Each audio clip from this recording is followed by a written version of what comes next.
చాలా అంటే గొప్ప విషయం ఇది. ఎందుకంటే మా సీఎం రేవంత్ రెడ్డి గారు అక్కడికి ఎలక్షన్ టైంలో వెళ్ళి అక్కడ ప్రచారంలో పాల్గొని తెలంగాణ రాష్ట్రంలో జరుగుతున్న అభివృద్ధి గురించి వాళ్ళకి అక్కడ వివరించడం జరిగింది. కాంగ్రెస్ పార్టీ యొక్క ఔన్నత్యాన్ని కూడా వాళ్ళకి చెప్పారు అక్కడ. కానీ అప్పుడు చాలా మంది బీజేపీ వాళ్ళు ఏంటంటే ఎగతాళి చేశారు.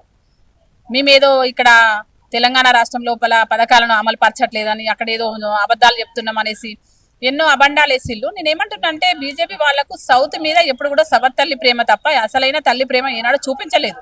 వాళ్ళు ఈ సౌత్ లో ఎక్కడ కూడా వాళ్ళు అసలు అధికారం ఏ రోజు కూడా వాళ్ళు సింగిల్ జిట్ తో తప్ప వాళ్ళకి అధికారాలు తీసుకొస్తాం. రేపు తెలంగాణలో కూడా మేము ఎంతో నిన్న రామచంద్రరావు మాట్లాడుతున్నాడు బీజేపీ అధ్యక్షుడు, ఇక నవ్వు ఆగట్లేదు ఆ మాట వింటుంటే. ఏదోనట కాంగ్రెస్ కట్ట ఇదైపోయిందంట, రేపు తెలంగాణలో కూడా అదే జరగాలి, బీజేపీని గెలిపించాలనేసి విర్రవీగుతున్నాడు. ఆ విర్రవీయకనని చెప్తున్నా. ఫస్ట్ నువ్వు విర్రవీగే ముందు ఇచ్చిన మినిస్టర్లు తెలంగాణ రాష్ట్రంలో 8 ఎంపీలు 8 ఎమ్మెల్యేలు ఇచ్చిళ్ళు, వాటికి న్యాయం చేయమని చెప్తున్నా. కనీసం 2 సంవత్సరాలలో తెలంగాణ రాష్ట్రానికి ఏం కావాలనేది ఒక్కసారి మీ ఎంపీలతోటి కానీ మీ ఎమ్మెల్యేతోటి కానీ కూర్చొని ఒక రాష్ట్ర అధ్యక్షుని లాగా పనిచేసి అటువంటి ప్రగల్భ మాటలు మాట్లాడు. సున్నా తీసుకురావడం పశ్చిమ బెంగాల్ తర్వాత అదే అంటున్నా, అదే మాట్లాడుతున్నాడు. విచిత్రం వేస్తుంది నాకు ఆయన మాట్లాడుతుంటే. నేను సౌత్ ను వాళ్ళు ఎప్పుడు కూడా ఒక తల్లిలాగా చూసుకోలేదు. మోదీ ప్రభుత్వం లోపల కాంగ్రెస్ ప్రభుత్వంలో దేశాన్ని మొత్తము ఒక తల్లిలాగా పాలించింది కాంగ్రెస్ ప్రభుత్వం మాత్రమే, విడదీసి పరిపాలించలేదు ఏ రోజు కూడా కాంగ్రెస్ ప్రభుత్వం. కానీ బీజేపీ ప్రభుత్వము సౌత్ ను ఒకలాగా నార్త్ లో ఒకలాగా కులాలను మతాలను విభజించి పాలిస్తున్నది ఎవరంటే బీజేపీ మోదీ గారి ప్రభుత్వం అని నేను అంటే గట్టిగా. కానీ నిన్న మాట్లాడుతుంటే విచిత్రం అనిపిస్తుంది రామచంద్రరావు మాట్లాడుతుంటే. రేపు రాబోయే రోజుల్లో తెలంగాణ కూడా పశ్చిమ బెంగాల్ లాగా చేయాలనంటే, అయ్యా నువ్వు ఫస్ట్ ఆ మాట మాట్లాడే ముందు తెలంగాణకి ఏం చేసినావు చెప్పు కదా. తెలంగాణకు నువ్వు ఏం నిధులు తీసుకొచ్చినావు? తెలంగాణకు దేశానికి మీ మోదీ గారు అంటే ఏది ఇప్పుడు ఓట్ల చోరీ చేసి గెలుస్తాడు తప్ప నిజాయితీగా గెలవట్లేదని నేను అంట. నిజాయితీ ఎక్కడ కనబట్లేదు మీ ఓటింగ్ లోపల, అంతా అవినీతి ఓట్ చోరింగ్ మాత్రమే జరుగుతుంది. చోరీ చేసి మీరు గెలుస్తున్నారని నేను అంటున్నాను.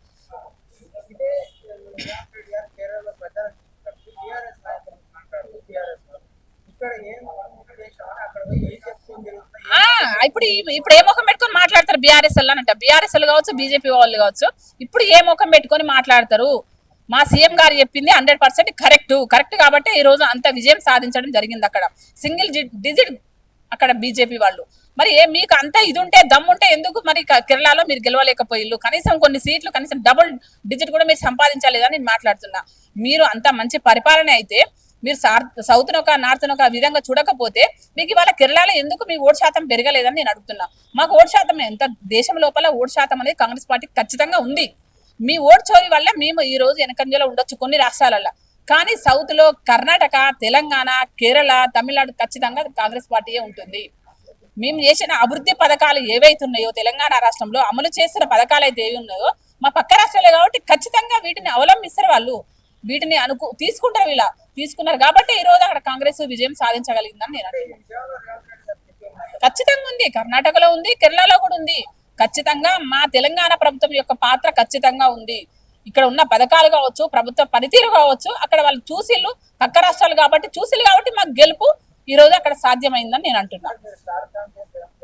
అవును, ఎస్, మేము గొప్పగా చెప్పుకుంటాం మా అన్న గురించి, మా సీఎం గారి గురించి మేము చెప్పుకుంటాం. తెలంగాణలో ఎలాంటి వ్యూహాలతో ముందుకెళ్ళినామో పక్క రాష్ట్రాలలో మా పక్కకున్న మా అంటే అన్నదమ్ములు లాంటి పక్క రాష్ట్రాలు సౌత్ రాష్ట్రాలైన కేరళ కావచ్చు, తమిళనాడు కావచ్చు, మన కర్ణాటక కావచ్చు, ఆ రాష్ట్రాలలో కూడా మేము అదే అవలంబిస్తున్నాము.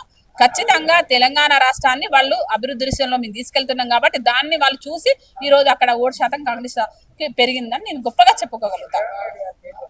ఏముంది, మా అన్న ఎక్కడున్నా అంటే చెప్తున్నా ఒక మంచి సీఎం గా ఉన్నారు కాబట్టి ఖచ్చితంగా అప్పుడు పిసిసి ప్రెసిడెంట్ గా, ఇప్పుడు సీఎం గా ఇప్పుడున్న మా పిసిసి ప్రెసిడెంట్ గారు మహేష్ అన్న కూడా అదే బాటలో వెళ్తున్నారు, అభివృద్ధి దిశలోనే వెళ్తున్నాం కాబట్టి ఖచ్చితంగా మాకు ఇంకా 10 సంవత్సరాలు తెలంగాణలో కాంగ్రెస్ ప్రభుత్వం ఉంటుంది. బీజేపీ వాళ్ళకు బీఆర్ఎస్ లకు ఒకటే చెప్తున్నా, చచ్చిపోయింది ఎట్లాగూ బీఆర్ఎస్. వీళ్ళు ఏదో బతికిద్దామని అనుకుంటున్నారు బీజేపీ వాళ్ళు. బీఆర్ఎస్ ను పేరు చెప్పుకొని ఇద్దరు ఒకటైపోయి బీఆర్ఎస్ ను పేరు చెప్పుకొని వీళ్ళు బీజేపీలు బతుకుదామని చూస్తున్నారు. కానీ బీఆర్ఎస్ చచ్చిపోయింది, బీజేపీ బతికించడానికి వీలు లేదు. నేను బీజేపీ వాళ్ళకు కూడా చెప్తున్నా, ఏదో గర్వంగా మీరు వీరవిగాకండి. మీరు సౌత్ మీద ఎలాంటి ప్రేమ చూపించట్లేదు, ఎలాంటి నిధులు ఇవ్వట్లేదు, మా ప్రజలకు మీరు ఎలాంటి సహకారం అందించట్లేదు కాబట్టి మీకు ఏ రోజు కూడా ఇక్కడ స్థానం ఉండదని నేను అంటున్నా. మీరు దొంగ ప్రేమ మతాలను అడ్డు పెట్టుకొని దేవుళ్ళని అడ్డు పెట్టుకొని ఓటు శాతాన్ని ఓటును దొంగిలించేసి మీరు అక్కడ గెలుస్తున్నారు తప్ప, ప్రజలను మోసం చేసి గెలుస్తున్నారు తప్ప నిజాయితీ పరిపాలన అందించి మాత్రం మీరు గెలవలేకపోతున్నారు అనేసి బీజేపీ వాళ్ళకి చెప్తున్నా. మేము సిద్ధాంతపరంగా ఉంటాం కాబట్టి, సిద్ధాంతాల విధానాన్ని నడుచుకుంటాం కాబట్టి మా గెలుపు అంటే కొంచెం లేట్ అయినా పర్వాలేదు, కానీ మేము ఖచ్చితంగా ఇన్ని సంవత్సరాలు కాంగ్రెస్ ప్రభుత్వం ఏలింది కదా భారతదేశాన్ని. ఇవాళ 10 సంవత్సరాలకి ఇంత వీగుతున్నారు మీరు, మరి మేమెంత వీగాలని నేను అంటున్నా.